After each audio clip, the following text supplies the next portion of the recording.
விஜயோடைய அரசியலை சங்கீதா எப்படி மதிப்பிடுவாங்க? நீ மனுஷனே கிடையாது. உனக்கு என்னடா அரசியல் தலைவன்னா, ஒரு ஒரு நார்மலான ஒய்ஃபா இருந்தா, நீ என்ன பெரிய மனுஷன், நீ என்ன பெரிய கிளிஸ்ட் நீ இப்போ? உன்னோட சொந்த வாழ்க்கையில சுய தான் சொல்றேன் இல்லையா? நீங்க ஒரு பக்கம் பையன் வீட்ல இல்ல. அத பத்தி அவருக்கு கவலை இல்ல. அப்பாவோட ரிலேஷன்ஷிப் பெருசா இல்ல. ஏன்னா, அப்பா மேல போய் வழக்கு ஒரு ஒரு கட்சி ஆரம்பிச்சவரு வேகமா போய் வழக்கு தொடுக்கிறாரு. அம்மா சரி பத்துட்டோமே அப்படிங்கிறதுக்காக எங்கேயும் விட்டுக் குடுக்காம பேசிட்டு இருக்காங்க. அப்பா, அம்மா 2 பேரும் விட்டுக் குடுத்து பேசுறாங்க. மனைவியோட சரியா இல்ல. நீ மனுஷனே கிடையாது. நீ பெரிய அரசியல் தலைவனா? அதனால என்ன பொறுத்தவரைக்கும் சங்கீதா அந்த கூட்டத்த பார்க்கிறது, இந்த காமெடியான தற்குறி வீடியோக்கெல்லாம் பார்க்கிறதெல்லாம் பார்க்க மாட்டாங்கங்கிறது 1. இன்னொரு பாயிண்ட் என்னன்னு கேட்டீங்கன்னா, உண்மையிலேயே விஜய் எக்ஸ்போஸ் பண்ணணும். இல்ல திமுகவே பின்னாடி இருக்கிறாங்கன்னு ஒரு பட்சத்த வச்சுக்கலாம். நேத்து சங்கீதா என்ன தெரியுமா பண்ணியிருப்பாங்க? விஜய் குடுக்காத பிரஸ் மீட்ட சங்கீதா குடுத்திருப்பாங்க. உட்கார்ந்த எல்லா மீடியாவும் வாங்க. Ready to address the media. இவர் செய்ற எல்லா அயோக்கியத்தனத்தையும் நான் புட்டு புட்டு வைக்கிறேன்.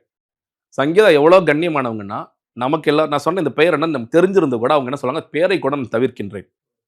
இல்ல நீ பிடிவாதம் பிடிச்சீன்னா, தேவைப்பட்டா நான் பேர சேர்த்து 2வது மனுதாரரா சேர்ப்பேன். எவிடன்ஸா குடுப்பேன். நான் இன்னும் சொல்றேன் பாலாஜி, அவங்க இந்த வழக்குல சொல்லியிருக்கிற விஷயங்கள் என்பது வெறும் 10% மட்டுமே.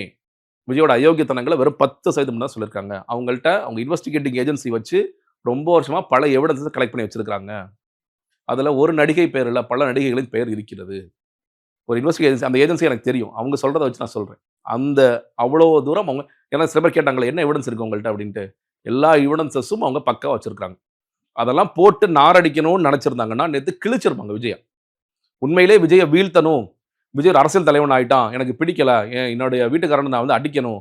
அவன முடக்கணும்னு நெனைக்கிறேன். இல்ல எனக்கு பின்னாடி ஒரு குரூப் வேல பாக்குது அப்படின்னு சொல்லி நெனச்சிருந்தாங்கன்னா, நேத்து சங்கீதா செய்திருக்க வேண்டிய விஷயம், நேத்து கூட இல்ல, இன்னைக்கு கூட செய்திருக்க வேண்டிய விஷயம்.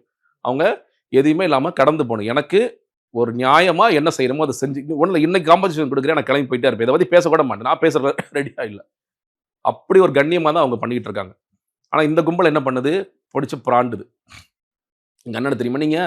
உங்க அண்ணன் வலியா இருப்பாரு, வலியா இருப்பாருன்னு சொல்லி சொன்னீங்க. நான் உண்மையிலேயே செஞ்சுக்கிறேன். இந்த 5 வருஷம் கேரியர் சினிமா வாழ்க்கையில அவருக்கு ஏதாவது பிரச்சனைகள் ஏற்பட தருணம்ங்கிறது இருக்கா?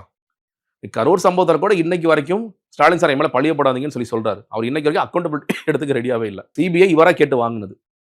நீதி வென்றதுன்னு போட்டதுன்னா என்ன அர்த்தம்? அப்ப எனக்கு நியாயம் கிடைச்சிருச்சியா? நான் சந்தோஷமா இருக்கேன் தானே அர்த்தம்? நீதி வென்றதுன்னா. சிபிஎஃப்சி நீயா போட்டு இழுத்துக்கிட்டது. இதுல எங்கேயுமே திமுகவோ இல்ல மற்றவர்களோ உனக்கு எதிரிகள் வேற யாரும் நீ தான் உனக்கு எதிரி. நீ தான் எல்லாத்தையும் போட்டு இழுத்துக்கிற.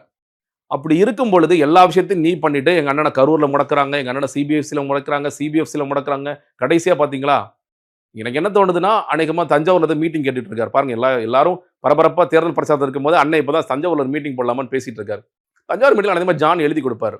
ஸ்டாலின் சார், கடைசியா என் வீட்ல கை வச்சிட்டீங்களா ஸ்டாலின் சார்? அப்படி சொன்னாலும் சொல்லுவாங்க இவங்க. அவ்வளோ கேவலமானவனுங்க.